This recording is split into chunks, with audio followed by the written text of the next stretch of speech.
Hi.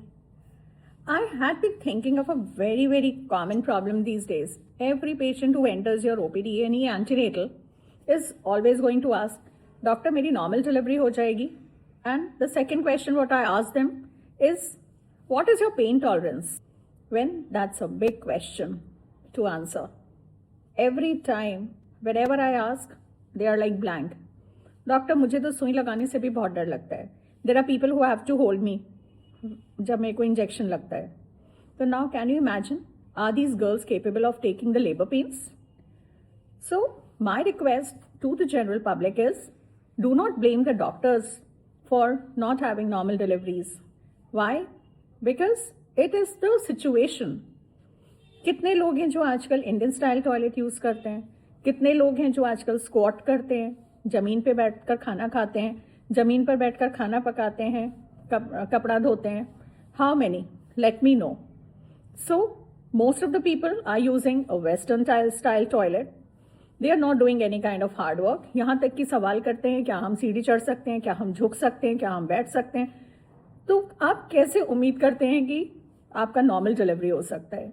And that is the difference. अगर आपने देखा हो कि आपके मदर्स, उनके लाइफ में they use to do each and every household work. पूरे समय बैठकर किचन में खाना बनता था, कपड़ा धुलता था. दे यूज टू कुक, घर में पकवान बनते रहते थे. So much of work they were doing. They were always squatting. Squat करते थे, पेल्विक मसल्स रिलैक्स रहती थी. They use to deliver. कहते थे अभी तो खाना बना रही थी, गई बच्चा हो गया, घड़ी पर बच्चा हो गया.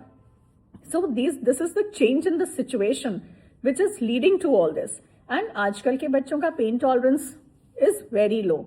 उसके ऊपर उनके mothers, the moment they can't even see their daughters being in pen.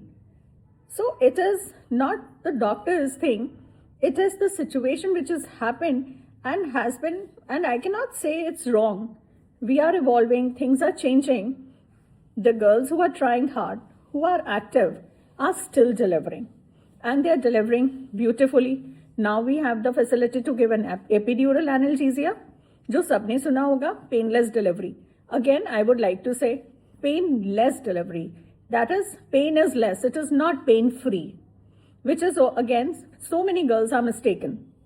Whenever you take an epidural analgesia, the pain is like 80% less what you perceive, but it is not anesthesia. So इसकी वजह से सब कुछ आपको करना पड़ेगा. आपको pens आएंगे, आपको कॉन्ट्रैक्शंस आएंगे, लेकिन महसूस कम होंगे. But it really helps in delivery. Delivery अच्छे से होती है, जल्दी होती है. So these are things which can aid. So I being a gynaecologist and obstetrician, मैं तो हमेशा ही चाहती हूँ कि मेरे मरीज अच्छे से डिलीवर करें. लेकिन ऐसा हो जाता है कि क्योंकि लड़कियां आजकल पेन टॉलरेट नहीं कर पाती हैं, इज अ बिग क्वेश्चन कि डिलीवर करने में उनको तकलीफ होती है.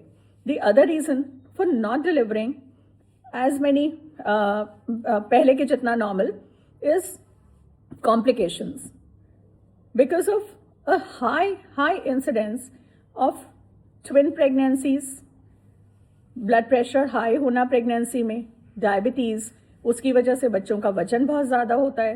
एंड क्योंकि लड़कियां आजकल थोड़ा सेडेंटरी हैं, दे आर नॉट वर्किंग, उनका खुद का वेट ज़्यादा होता है, बच्चों का वजन भी ज़्यादा होता है.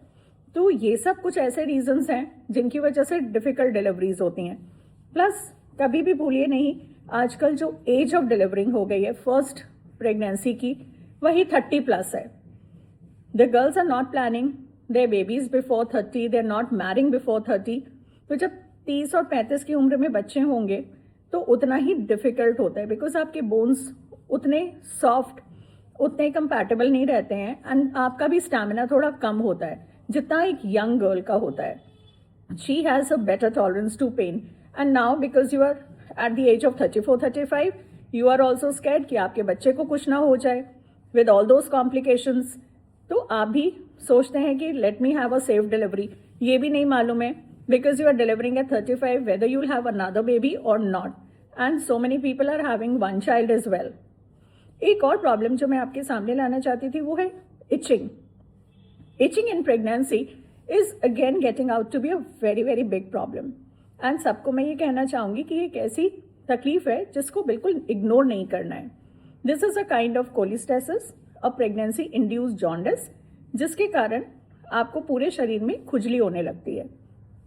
खुजली का रीजन होता है LFT, लिवर फंक्शन का डिरेंजमेंट, और बाइल एसिड्स स्किन में आ जाते हैं जो कि इचिंग करते हैं, and these bile acids can be very poisonous for the baby.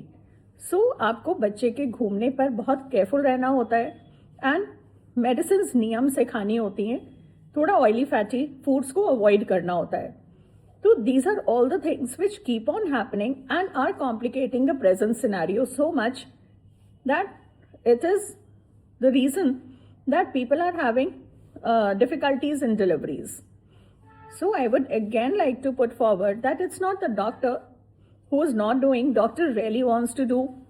I, being an obstetrician, would always be there, standing by you, helping you to have a normal labor if you are willing to do so. Thank you.